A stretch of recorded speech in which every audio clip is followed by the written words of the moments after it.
Depuis son inauguration après l'indépendance de Madagascar, ce foyer universitaire malgache a accueilli plusieurs générations d'étudiants venus de la grande île. Une aubaine pour Alan, Sonia et Fiti. Ils ont eux aussi décroché une place pour 4 ans maximum, ici à Cachan, la plus malgache des villes françaises. La plupart de mes oncles et tantes qui vivent ici, du coup, ils ont aussi logé à Cachan durant leurs années d'études.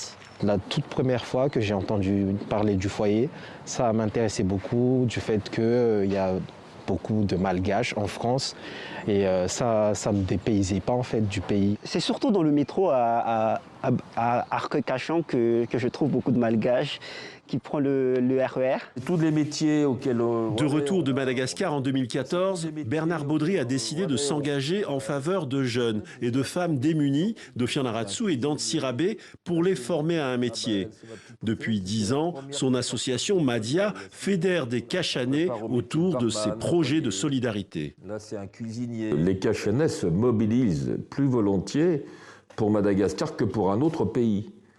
Si je donne un exemple récent, en février 2022, il y a eu le cyclone Batsirai. Et en fait, on a su monter un spectacle et les Cachanais sont venus très nombreux pour vraiment soutenir. La maire de Cachan, Hélène de Comarmont, est totalement en phase avec cette dynamique. Son père, né sur la grande île, a écrit sur la paysannerie. Son grand-père a lui fondé la première maison de disques du pays. Les de Comarmont sont enracinés à Madagascar depuis la fin du XVIIIe siècle. Le destin a fait d'Hélène une élue française comblée.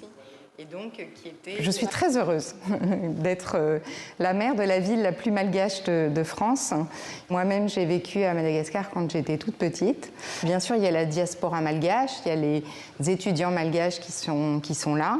Mais au-delà, il y a aussi quelque part un sentiment d'appartenance ou un besoin, un souhait de coopération, d'aller aider et porter des projets avec ce pays.